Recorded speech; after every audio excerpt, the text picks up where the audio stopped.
From UFOs to psychic powers and government conspiracies, history is riddled with unexplained events.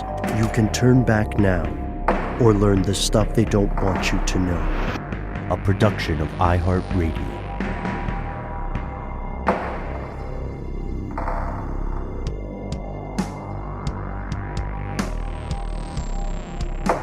Hello, welcome back to the show. My name is Matt. My name is Noel. They call me Ben. We're joined as always with our super producer, Alexis Bridgerton Jackson. Most importantly, you are here. That makes this the stuff they don't want you to know. One of our favorite times of the week, folks.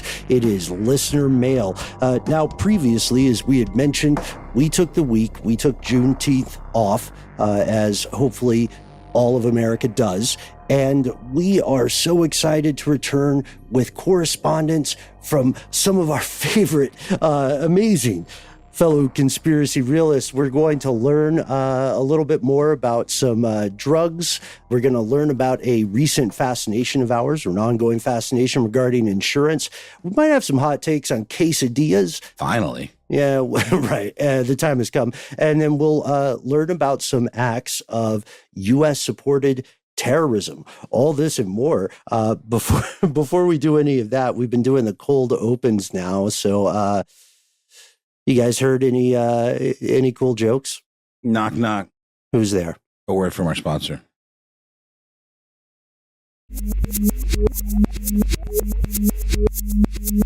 And we've returned, and we are going to jump to the voicemail machine. And in it, we are going to find a message from Cow's Head, but in Spanish. Here we go. I don't know why that made me laugh. Hey guys, this is Cabeza de Vaca. I was just listening to the recent Freight Brokers episode, and you mentioned that your home insurance got canceled, and a recent thing just happened to my father where they canceled his home insurance. He got a notice in the mail, and when he called to question it, the lady told him that they flew a drone over his house and looked into his backyard and saw that there was a bunch of vehicles back there and other junk that he had stored. He lives on an acre, and he had made a deal with his cousin that he could store some vehicles back there. It's not a lot, but anyway, so they canceled his insurance, and then they also sent him a photo that they used Google. The reason they found out was they were checking Google Maps, and they saw the aerial view from the satellite footage that showed like a lot of the cars and things that were back there, and that's why they canceled his insurance, which I think is a very big invasion of privacy. And he had his it was State Farm insurance, so not like some weird cheap insurance. And they said, "Oh, we have to get it all cleaned up before we'll allow you to restart your insurance." And so he's kind of trying to deal with that. But I don't know. I've heard other people mention it, and I've seen an article about it online. I don't know if you guys know about that. It's really weird, really big invasion of privacy, I think, because also I don't think he's had that insurance since before drones were even invented, so I don't know how they could hide that in the fine print. I don't know how they're getting away with that. Maybe something to look into. Feel free to use this message on there if you want. Have a good day. You know, it was me who was talking about having my policy canceled, but it was just a boneheaded move on my part. You just have to re-up it and like have them reassess it and, make sure everything's correct or whatever. And then my mortgage company started a new policy for me that was more expensive, and I still haven't dealt with that to get me back to a lower rate. But what our friend here is talking about, I can't, that is... Oh, wow. I mean, I guess all bets are off now, guys, huh? Yeah, Matt, we talked about this a little bit off air, I think. What's something that really stood out to you about this? Just the fact that I have homeowners insurance, and I'm nervous about it. Yeah. But I mean, like if you had a trampoline or something, and you said you didn't, and they caught you, that could be a game. That could be a deal breaker. Well, when I first moved in, I think about the HOA required everybody in the neighborhood to pressure wash the sides of their houses because it was getting unsightly around here, guys. And it's something that I did. And it was expensive. It wasn't cheap. It's expensive to have that kind of service done. And I was thinking about when I was first moving in, all of the junk that I moved out of the house. And some of it I kept stored kind of on the sides of the house before I knew exactly what to do with it, or I could, have the money to have somebody come out and take it to a junkyard or something, Sure. or rent Also a truck. not cheap. Well, yeah. God I mean, it was Or all take like, it to the Freeport. well, yeah, but it was just trying to figure out, budgeting and timing, right? How to get things done. And if my home insurance company decided to fly a drone over at a time when I've got a bunch of junk, what looks like, refuse or hoarding outside of my house, they might think twice and do something, take action like this, right? I think maybe everybody needs to think about that, including stuff like, how old is your roof? Is there just a little bit of moss on your roof, even though it's not that old, but some moss is growing? Is there anything that makes your house look like it could be in disrepair, even if it's not? Even if it's from a satellite. But there should be transparency behind criteria for making those kind of judgment calls. Like, if you can't just cancel somebody's, you could maybe get a whiff that there's something up, and then you send an inspector out to confirm and actually touch the tiles. And I don't think you should be. I mean, that's just overkill, man. It is legislation. First off, Cabeza de Vaca, we appreciate your time, and you're bringing up something that has been a mutual sort of fascination of this group for a little while now, and fascination that only grows. The way this stuff is presented, to answer your question, Noel, is the calculus on the side of private insurance companies is that this is ultimately a cost-saving measure for all the policy holders for a given insurance company, because they're saying, hey, if we're, to your example, Matt, if we're using satellite photography, right, or drones to monitor the vibe of a roof, right, to look at the picture and make a guess there, then that saves us money, argues the company. That saves our policyholder money, because now we are not sending a physical boots on the ground adjuster to assess the roof. Well, and it gives us a good reason to increase the policy, right? If we come up with a bunch of problems that have to be addressed, and you've only got, let's say, 90 days, 60 days, 45 days to address those things, or bad things going to happen. At least for you, it'd be a bad thing. For them, it'd be a great thing if your policy went up by just a couple $100 or even $100. Yeah, and maybe that the weird thing about some of these changes or these mandated threshold increases from a private company is you can do something very clever with your order of operations. You could say 30 days to react. Just a hypothetical example. And maybe the notification comes through the post and it takes about 2 weeks to get there. Oh, yeah, sure. Well, and it depends on where you live, too, because there are laws on the books about what insurance companies have to do, how much time they have to give you or notice. But they have to give you before they cancel your policy. It's the same thing if you rent property. Let's say whoever you're renting that property from, there are rules on the books, depending on where you live, about what they can do, how they can increase your rent, what kind of notice that requires, and a bunch of things, right? Basically, they have to communicate to you because you're in that relationship with a landlord. That word. I still don't like it. I know, but that's the kind of deal here. But this is your landlord. This is a company that is helping ensure your safety and well-being and the safety of your, not only your family who lives with you, but your stuff, Yeah. It's in such a strange position legally, because it is a private company that you are required by law to mess with. You can ostensibly, legally in the United States say, I will never visit a shoe store in my life. You know, maybe I'll get some hand-me-down shoes, but I'm not messing with Bigfoot Locker or whatever. But Bigfoot Locker? There it is. Thank you, man. But in this one, in this situation, one must have this insurance to own a house. One must have this insurance to operate a motor vehicle or so on. So it's tremendously convenient and advantageous for the private entities that arguably have poached a part of the living process that should have been relegated to government. Yeah, completely agree. let's jump really quickly. Let's jump to a couple articles that were mentioned there by Cabeza de Vaca, which we're not sure if that's a reference to Alvar Nunez Cabeza de Vaca or just Cow's Head. You're gonna have to let us know in another voicemail, please.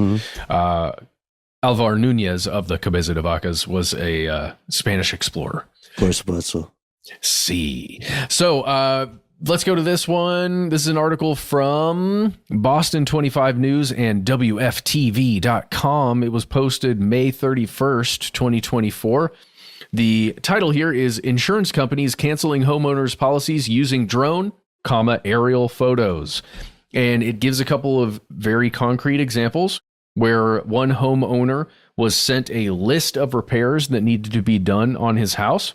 He was given 60 days to come up with a plan to address all of these things, such as get the moss off your roof, trim back all those trees that are hanging over your roof, and you need to replace a bunch of shingles in specific sections of the house. How would they know that stuff? Wow, did somebody come out and get on the roof and do a big inspection or even just take photos walking around the house? No, there were drone photos that were used. Drone flew out, took a look, and said, hey, lots of problems with this house, guys. We need to send him a notice. And they gave him 60 days, but apparently he couldn't, it was a lot of money, by the way, to do all these things. Sure. You can't drop that on somebody who's on a budget. By the way, we're all on budgets. Drop that on somebody who's on a budget and then say, get it done in 60 days or you're done. You're cooked. No more home insurance for you. That's exactly what they did. He tried to get some work done, sent them his progress, basically saying, hey, I'm working on it. I'm doing everything I possibly can. I'm still paying y'all, by the way. Remember, I paid y'all. I'm going to pay you more money for my homeowner's insurance. And they said, no, we're going to cancel. We're going to cancel the homeowner's policy. So that's what they did. And it's crazy because in Massachusetts, you as a home insurance provider, you have to give a 45-day written notice before you can expire someone's policy, right? And it's not that way in every state. Some places have a bigger time window, some a little bit shorter. And when you're using things that could be inaccurate, like drone footage, aerial photos, satellite imagery, let's say there's a human actually going through and verifying all of this stuff. That's best case scenario. They can match up your actual property with those photos. But let's say it's being AI assisted, as most things are now. There is a good chance that your neighbor's house is the one that's got some really bad problems with it, but they think it's your house because Google Maps is pretty good, but it's not perfect.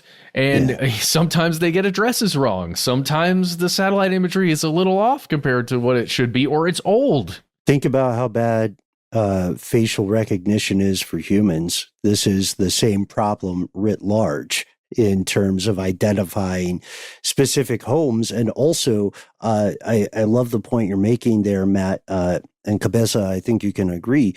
One of the big issues is the state-by-state determination, right? Some states are on the side of the people living in that state. Other states are strongly on the side of the private corporations in the insurance business who want to, of course, maximize profits. And it's not inherently sinister. That's how corporations work. But if you live in a place where the state that you pay taxes to is very much not on your side in these kind of things, we can't blame people who might say, hey, is this somewhat treasonous?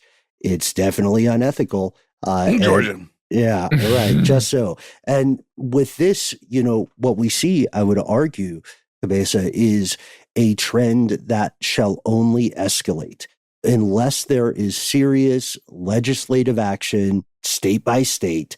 Then this is not going to fade away like using Chat GPT for papers or using, what's the other? Oh, NFTs. It's not going to fade away like that. The money is too good. It's proven. And if everything is above board, then maybe it does save money for policyholders. I'm trying to be fair. I'm endeavoring to be fair. I love it. You know who's not trying to be fair? Whoever is serving me ads on CBS8.com because what are you getting? they're giving me a lot of senior discount ads going on here. And we're not talking high school senior. We're talking like 55 plus or whatever. Well, here's the deal. Here's how you can tell what they think of you. Are you getting ads for Golden Corral discounts, or are you getting like Platinum Corral discounts? This is for senior internet. It's only $10 a month, apparently. I like Twilight Corral discount. Y'all, I went to a music concert last night and realized real quick, like, this band is an old crowd. This is Future Islands. Yeah, it was really, really good. But it was just, I looked around and I was like, there's a bunch of olds here. Oh, geez. Oh, olds. But hey, the whole home insurance being canceled thing because an individual homeowner's home is not in the best state, at least according to the drone footage. That's one problem.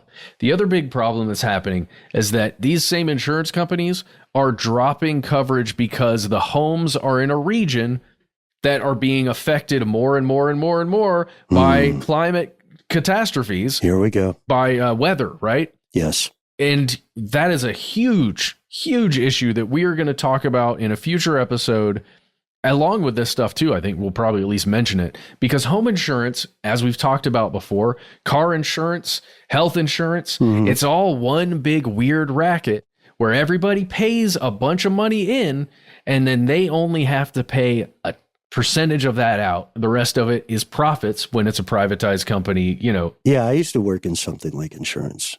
Yeah. Oh, and they do their damnedest to pay you as little as possible, if not nothing. Right. Yes. So anything that makes the removal of the bad policies more easy for those companies, they're going to jump on it and they're going to do it. So we just, as Ben was talking about with the legislation, we just need to keep our eyes and ears open for this stuff. And then also, if your quarterly profits start to get on the wrong side of red or black ink, you can go run and cry to the local government that you've already been kind of paying off for a while in lobby. With your taxes? No. Sorry. You, the insurer, got it. Can go and say, hey, just get a golf game, right? Helpful corporate policy is one golf game away. And this is another thing. I want to make sure we mention this, folks. Spare a moment of empathy for the private insurers, because they also have to pay for drone insurance, which is seriously one of the fastest growing new types of private insurance. Yeah. And they're hard to fly. You know what I mean? A lot of people buy a drone and then crash it immediately. We've seen it all, I think. That's a great YouTube channel. Drone Crasher. Drone Crash. Do you know they sell drones at Costco? Yeah. Pretty nice ones, actually. Yeah, man. Those Digis, or whatever they're called. Right. Well, here's the dystopian pro tip before we move on. You could buy a drone now, or you could just wait until your local government mandates that everybody has one. Yep. Following you. Oh, no. I don't want that. You know what? I do want to see another ad. A Quiet Place Day One. Apparently that's coming out soon. I want to see that. Also, yeah, drone is just a cell phone with wings in this function. Yeah.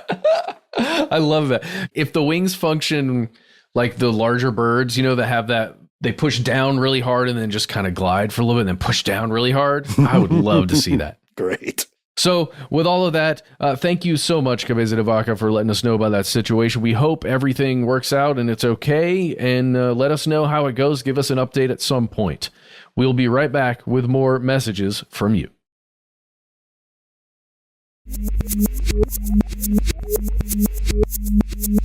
And we've returned with another message from the public. That's right. That's you. You are the public, conspiracy realists out there. And boy, we got some good ones today. And I'm going to get right to it. We've got one from, I believe, a friend of yours, Ben, Skippy the Prozac Elf. I think you guys have done some internet chattings in the past. And I believe we've read some missives from Skippy.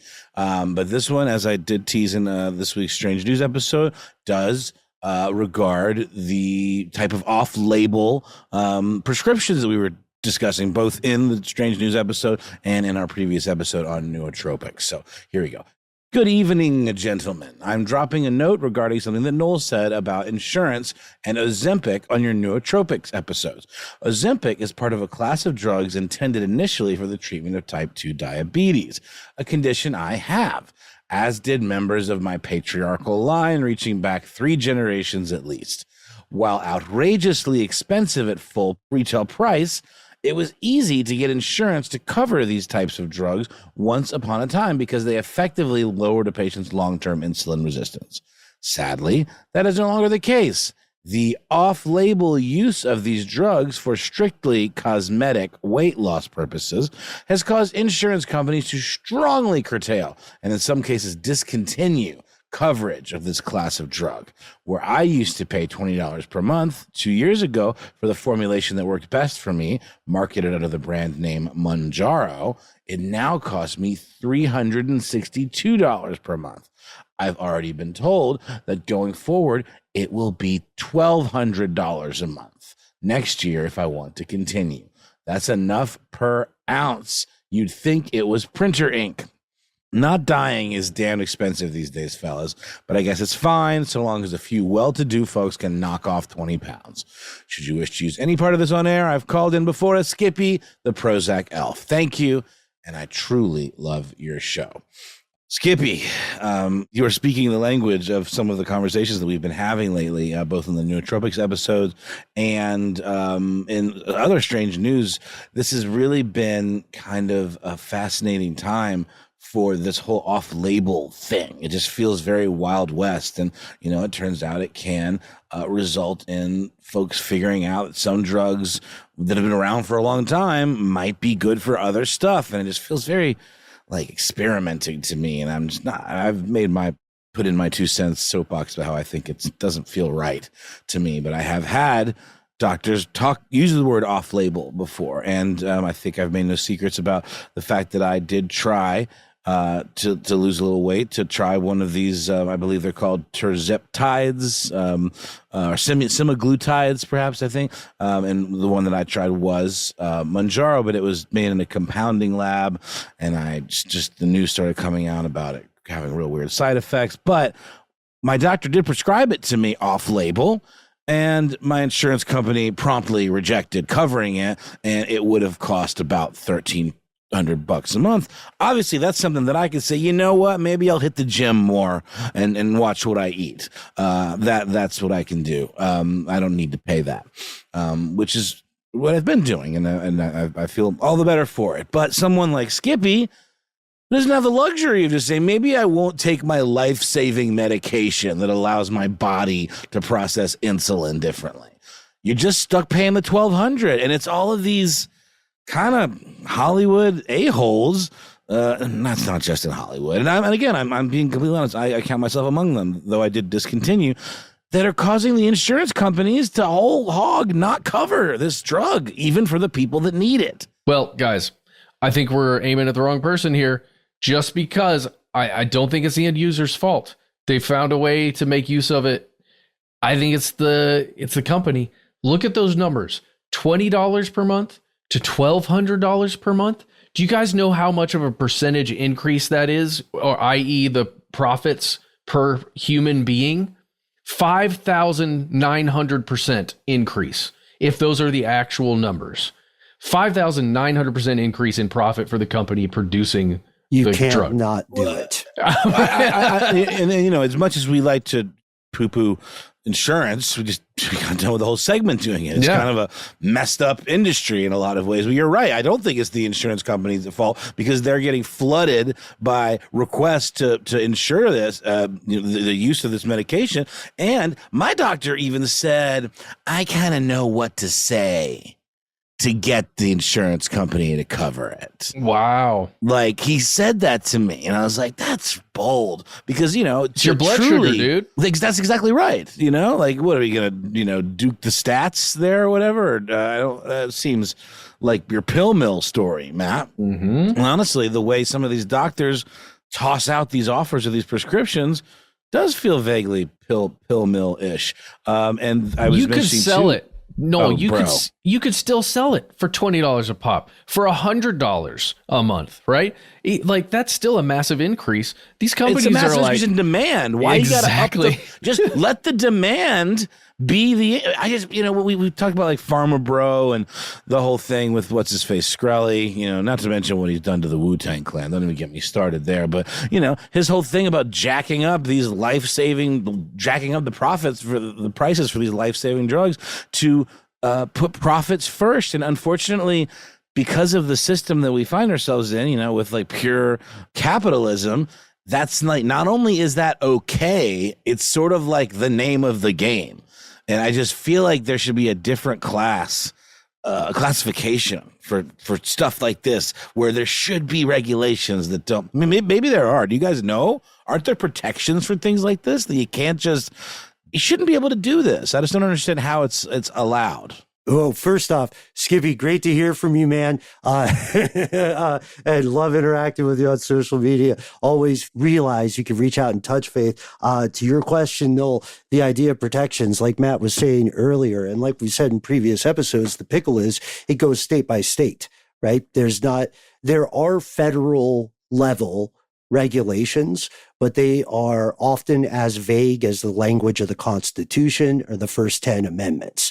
They're saying stuff like, in general, try to do this. And a lot of the people who are the watchdogs for those federal institutions, and indeed even the state level institutions, later go through the revolving door and work for the same companies that they were supposed to regulate. And it's also, and they figure out how to loophole it further because they've been on the inside of it, right? And it also calls to mind, like, this is a global thing. Right? India, not too long ago, got in a huge kerfuffle with pharmaceutical companies because they said, we're not going to let people die because you have a price point on a drug. So we are going to make our own version of the drug and we will distribute it at cost of production.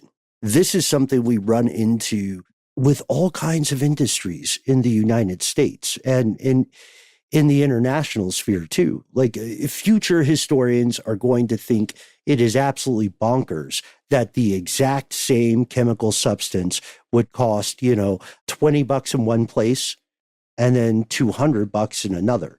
There's nothing different about it. It's just the location of the person who needs help.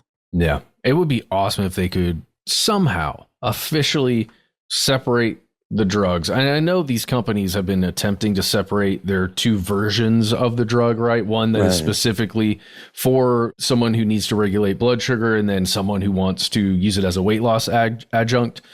They've attempted to do that, but I don't know. It's almost like still putting it on the companies to make those distinctions, and it hasn't moved the price point that much. Right. And there's a great deal of opposition, right, to fundamentally changing these price models. And we have to understand, that for a lot of people working for these companies, that price model is how they make their livelihood. Noel, while you were talking, I went and got the snarkiest book in this part of my library. And I have literally been recommended this when I'm arguing things that are quote unquote too radical. Could you read the title of this book? Yeah, Economics for Dummies. Which I think is a mean non-answer when someone asks why the healthcare system is so broken. Yeah, it's like, let me Google that for you. No, the Dummies series is very helpful. Demystification tool, I would argue. And I could probably brush up on some of that stuff myself. But I don't know.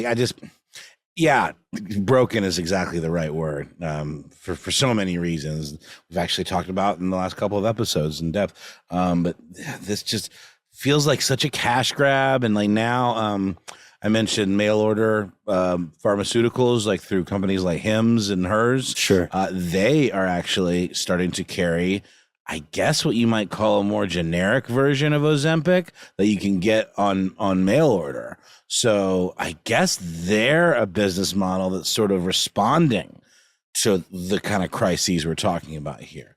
That was one question that I had too with the compounded lab versions of, like, not the officially packaged Mounjaro. It was like, aren't these proprietary formulas? Like, how is there a lab, formulated version? Mhm. I guess these have been around a lot longer than we realize, because they've been used for things that maybe aren't making the news, just people's lives, like regulating their insulin processing abilities.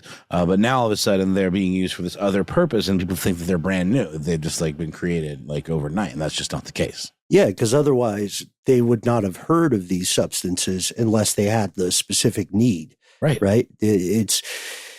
It's like, why would you know about the local politics in Indonesia unless you are, in fact, living in that part of Indonesia? You know what I mean? It's not saying people are ignoring stuff. It just doesn't clock or it doesn't ping on their radar. And I think you hit on something that is incredibly important that we need to realize. When a drug is released, discovered, synthesized, approved for use, that doesn't mean people stop researching it.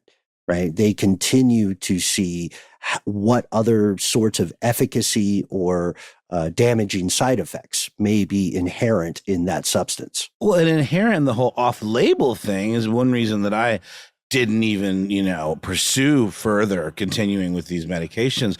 There are a lot of unpredictable and unexpected side effects that have started to make the news about problems with digestion, people that have been taking these and literally not able to digest food. And that's the kind of stuff that you really only find out about in longitudinal studies. And with this off-label stuff, it just feels like they're almost bypassing proper FDA vetting, I guess. Not Sure. that the FDA is the end all be all. Certainly something to be desired there too, in terms of the way things are often somewhat rushed out. Mhm. But we are starting to see some real horrific stories about people's being eaten alive from the inside by the effects of these, just to, lose a few pounds and look cute on the red carpet or whatever. There are no panaceas, right? We can argue, just like Botox, the social media pressure has pushed people to make decisions they may not have made otherwise. And to the question about how these compounding pharmacies can exist, it is very similar to the idea of designer drugs or chemical analog drugs. Just one little tweak. Right. The U.S. government is required, at least this country is required to fully define the drug they are calling illegal or criminalizing. And then if you are Walter White enough, or Owsley enough, you can go in, you can make a little twitch on it, and then boom, it's technically a brand new thing. And compounding pharmacies have that nimbleness. They have that agility. That's right. Yeah, and then that was my understanding as well. And my last thing is the good news is, Skippy the Prozac elf, is that this is big money. There are interested parties that want to continue to make big money. So Eli Lilly, being a massive pharmaceutical company, is investing an additional $5.3 billion into a new manufacturing site for. It's funny now in the writing now. It's so annoying. It says boosting production for its weight loss and diabetes medications. Mounjaro and Zepbound. I would argue it should be diabetes and weight loss. It's just, that's not where the money is, dude. No, that's right. But this is, this Forbes piece almost reads like a freaking press release. But yeah, it says the investment will add 200 full-time jobs at the site, including positions for engineers, scientists, operating personnel, and lab technicians. Let's see. It is in Lebanon, Indiana. So there you go. And with this announcement, shares of Eli Lilly up 39% this year, rose a little bit. So Eli Lilly might be a good buy. 808.69 a share. So, can't get more than one or two of those. U.S. dollars? Yeah. Some Amazon shares are, I think, in the $500 or $600 range. I'm going to wait for the Ben Bucks conversion. Fair enough. It's coming. But I don't know if you guys have any last words on this one. I think it's an interesting one. I really appreciate Skippy hipping us to the inside perspective, because I've known other people with insulin issues and various forms of diabetes. And it is something that affects your life daily in terms of your ability to just do normal stuff. And if you're not getting these medications, by the way, guys, last thing around Atlanta, have you ever seen these signs? People selling black market diabetes medication? Mm-hmm. It's a thing. And it's because it is prohibitively expensive and sometimes difficult to get that people who require this stuff have to turn to the black market. Whoa. Right. Let's take a quick break and hear another word from our sponsors. We'll be back with one more piece of listener mail.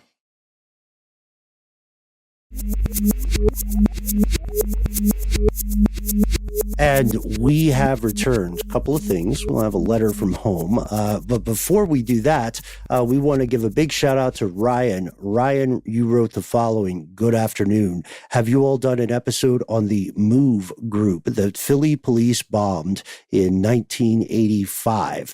Really dig the show. And Ryan, back at you, man. Thank you so much for this, because we have a lot to talk about when it comes to the MOVE bombing. Full disclosure, we have a couple of episodes on the way about specific movements that were attacked with state level action. Shout out to the American Indian movement in particular. But here's the skinny.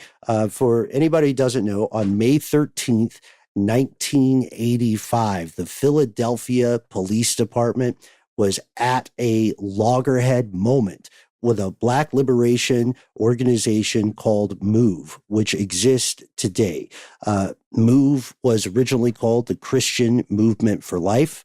It currently describes itself as a commune of sorts, a communal organization, advocating for what they would call natural laws and natural living. They were founded in Philly in 1972 by a guy born Vincent Leaphart, who later changed his name to John Africa. Have you guys heard about the MOVE bombing? We have, it might just be off-air discussions, but we've talked about this before in relation to another episode. I think it was around the time, actually, we just put out our Classic Hampton episode. Yeah. We were talking about similar actions that were taken.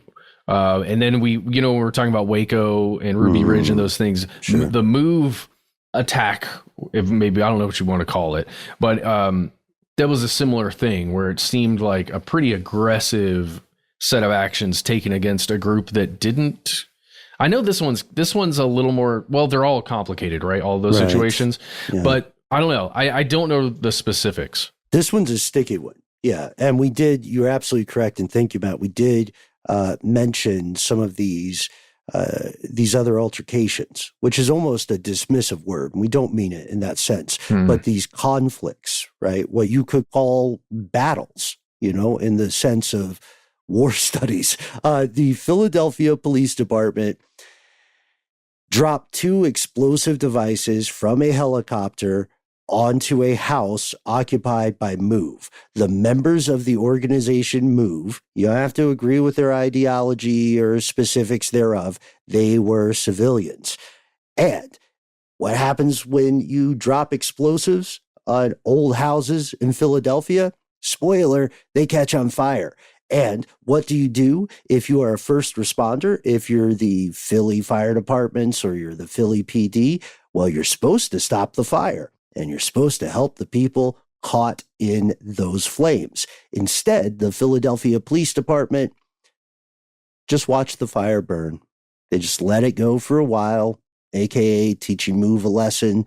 Jesus. Yeah. That's like Joker type behavior. It destroyed 61 homes over 2 city blocks. The Philadelphia Police Department did this. It is not a conspiracy theory. Is this the fire department from Fahrenheit 451 we're talking about?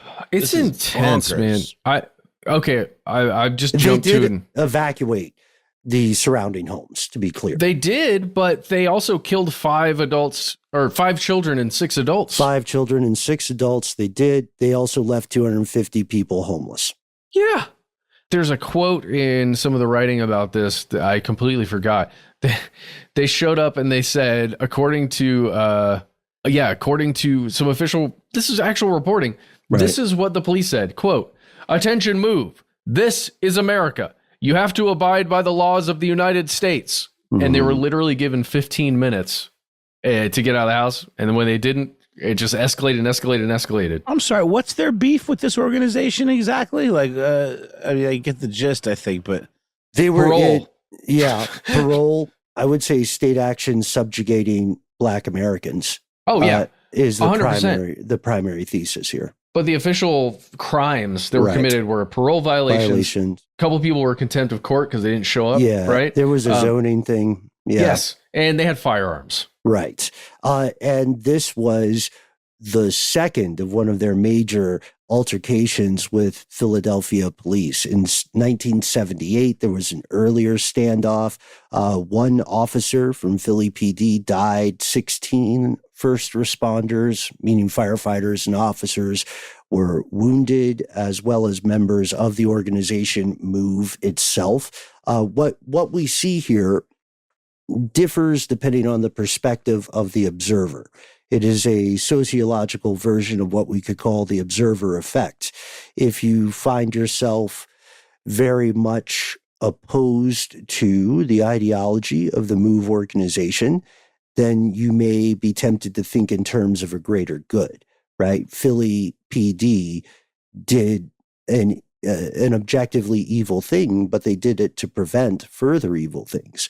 But if you were on the side of, I don't like state power cracking down on people just because they disagree with me, or even if indeed, just objectively, if you look at the stats of parole violations state by state, right?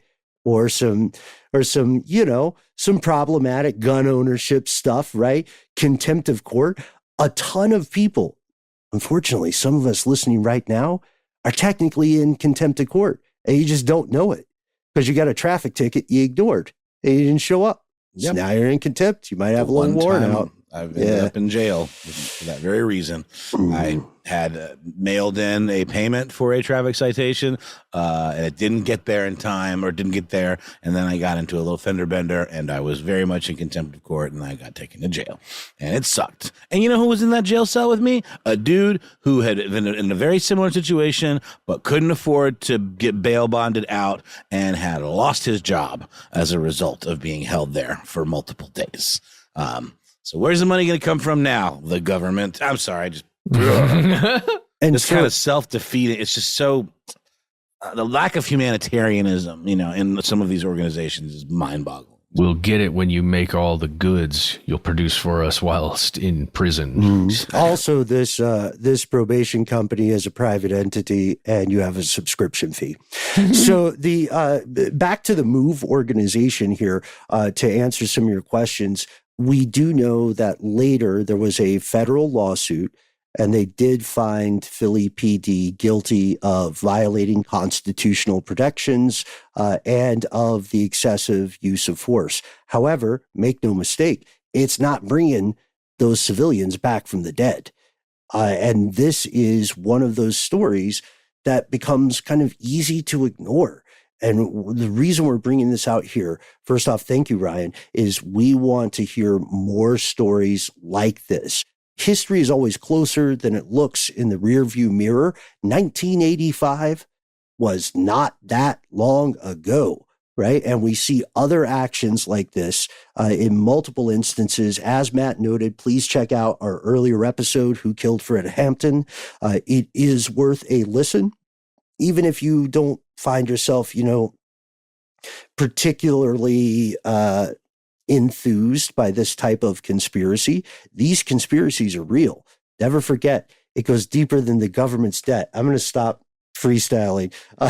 We have one other thing we wanted to move on to, guys. I don't know if you saw the news, but Walmart is going to replace its physical price tags with digital signs. Are they going to have dynamic pricing like they were talking about doing at Wendy's? No. They're pinky swear level saying no. Whoa. Mm-hmm. It reminds me of, have you guys been in a Best Buy recently? No. I'm frugal. I go to second Best Buy. Second best purchases. There it is. But in Best Buy, I didn't know this. All their price tags are digital things. Yeah. They're on almost like a thermostat looking thing. Yep. Well, no, but if you look at them, to my eye at least, it looks like what are those tablets that are meant to paper or whatever? They're meant to look like paper, like Kindle. E-ink. Yes, I think they call it. Yeah. It looks like that to me. So when I look at it, I think there's a piece of paper behind that piece of plastic. It's very matte, like not MATTE. Yeah, yes. But there was one with an error on it, and it was like error. And I went, wait, what? Why would they put that in there? Dude, I would totally buy something with my errors. Would my errors be a currency?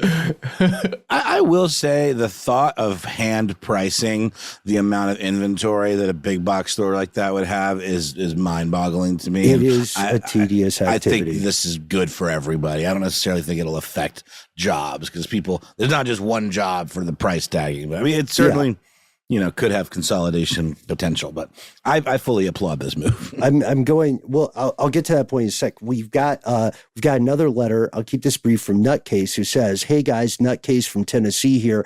I just heard the rent software conversation and wanted to share other markets with you that use similar evils." Nutcase. I've been in the construction industry for close to 30 years and recently learned how the company I work for, as well as many other companies, charge for service work. I do residential HVAC, plumbing, and gas piping currently, and we use a software called House Call for pricing and billing. The prices are set with a few ways to alter them, like a digital cartel. Some of the prices are 300 to 400% markups. Some are higher. For example, a 25-pound can of Freon is $379 at contractor prices. I was billed $938 for 10 pounds at my home. Yeah, and our service plumber, continues Nutcase, was called to set 3 toilets for a customer who provided the toilets. The bill was $750. Just wanted to let you know, this pricing, dynamic pricing, is in other trades as well as in the real estate industry. Love the show. Really appreciate the way you all try to stay non-biased on most topics. Sometimes I know it gets hard to do that. Keep up the good work. This is what got me, because it came in, this correspondence came in the same time the Walmart news broke. And in defense to that earlier point you anticipated there, Noel, in defense, it is Sisyphean to have to go through, because the folks who are changing those physical tags, they're usually working overnight.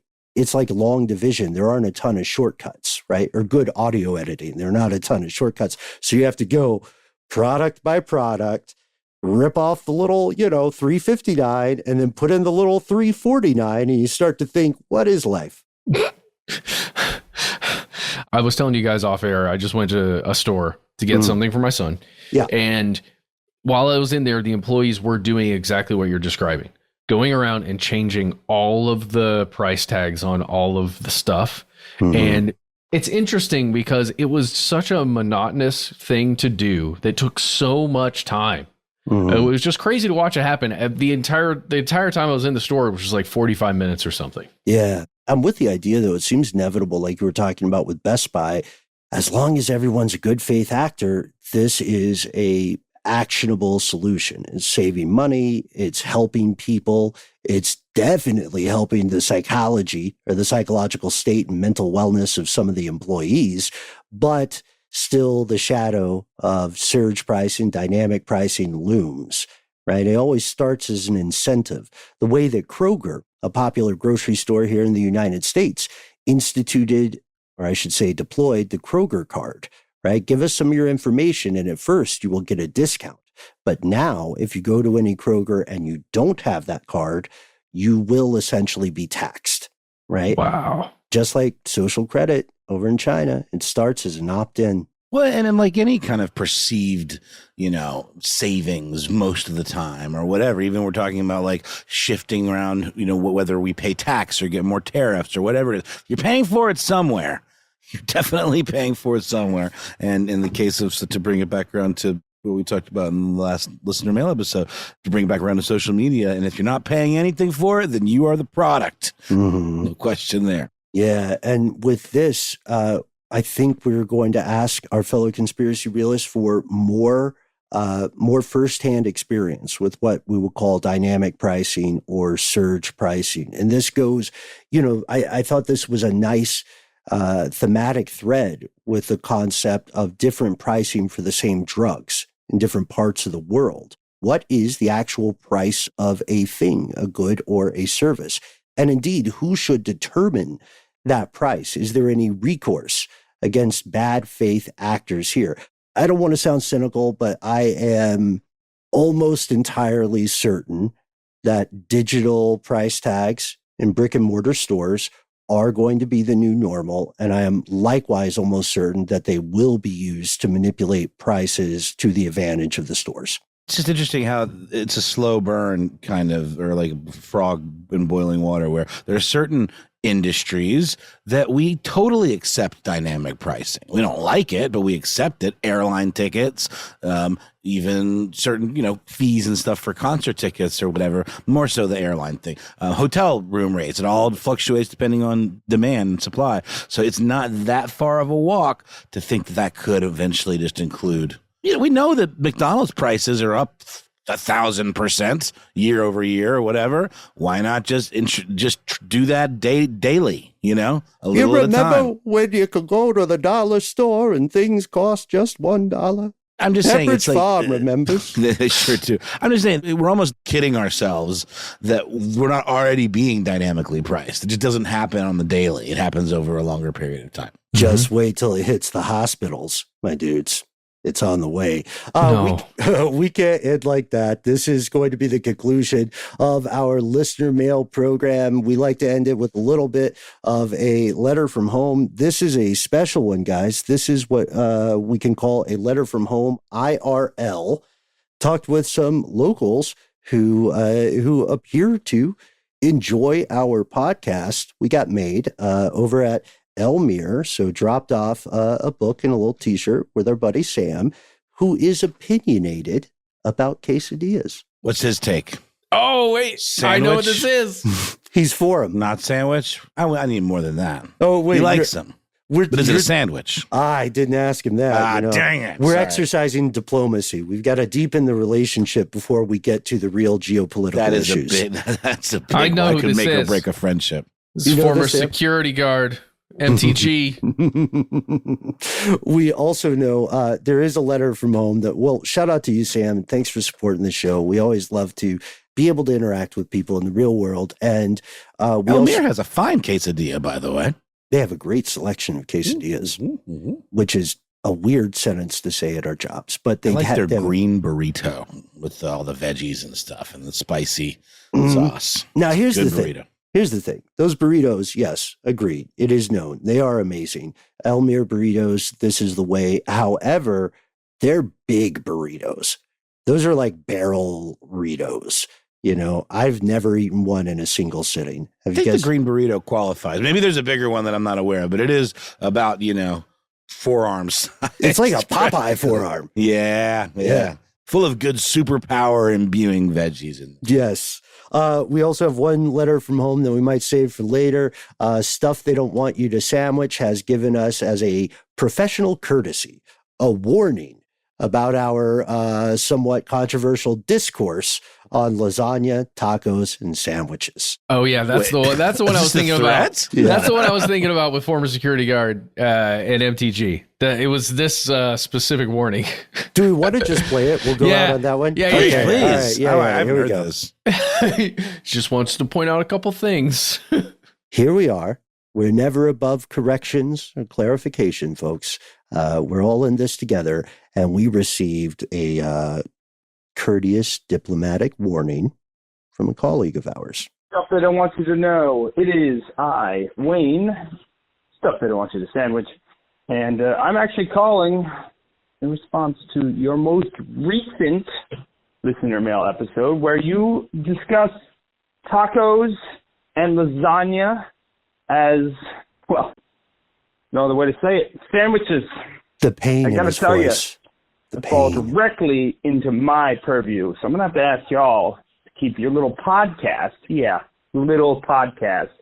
to your own bounds. That's mine. That goes into my area, my jurisdiction. It's stuff they don't want you to sandwich. And you talk about sandwiches. I mean, it's a blatant violation of our treaty. And there's probably going to be some repercussions. Sanctions, just giving you a formal warning, a professional courtesy, if you will, as a fellow podcaster. I don't have a podcast. What is this guy, the Sandwich King? Yes. I'm a little disappointed, honestly. Though luckily you didn't bring up hot dogs, but you were dangerously close. Hot dog's a sandwich. Hot dog's definitely a sandwich. Look forward to a call from my fake lawyer. And know that we're no longer friends. Goodbye. Oh, all right. no. Well, Wayne, if this is how it ends, we had a good run. I also look forward to, you will also be hearing from our fake lawyers who are world-class experts, by the way, dude, in sandwich law, you know? And I don't know. I love these letters from home because it Why does does he have make so our much day. skin in this game? I don't think I heard his sandwich credential. Maybe I missed it. He is stuff they don't want you to sandwich. So, like, yeah. I mean, that's his nickname. yeah, that's his jurisdiction. That's his jurisdiction. I guess So, I didn't realize it was so official. Okay. so we're messing with Big Sandwich. I feel like it was a missed opportunity, though. We should have gotten his take. I know. We should call. I mean, that's why I'm playing this, man. I'm hoping, Wayne, we need your boots on the ground, right? You're in the deli spiritually here, so tell us what more people need to know about sandwiches. Well, he's from Philly, so I mean, I bet he's got some sandwich knowledge. Oh gosh, yeah. Oh no. I remember I ruined our Philly show one time because I asked people for the best Philly sandwich restaurant in Philly.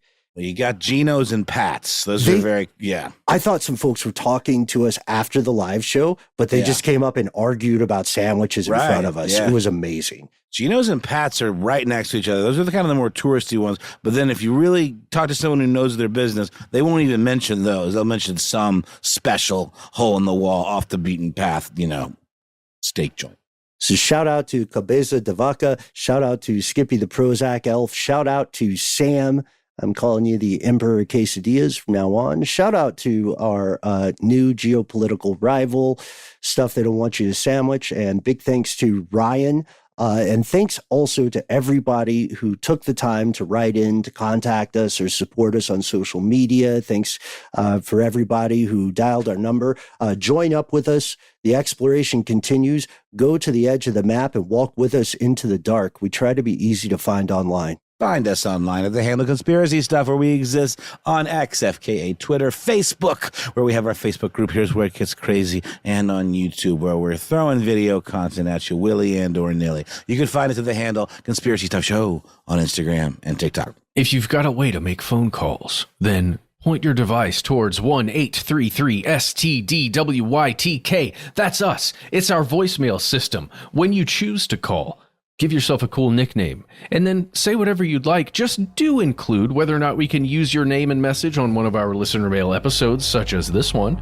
If you've got more to say than can fit in that 3 minutes, why not instead send us a good old-fashioned email? We are the entities just realizing that we have a higher level of ethical behavior requirements than the U.S. Supreme Court.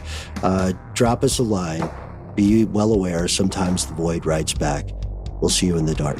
Conspiracy at iHeartRadio.com.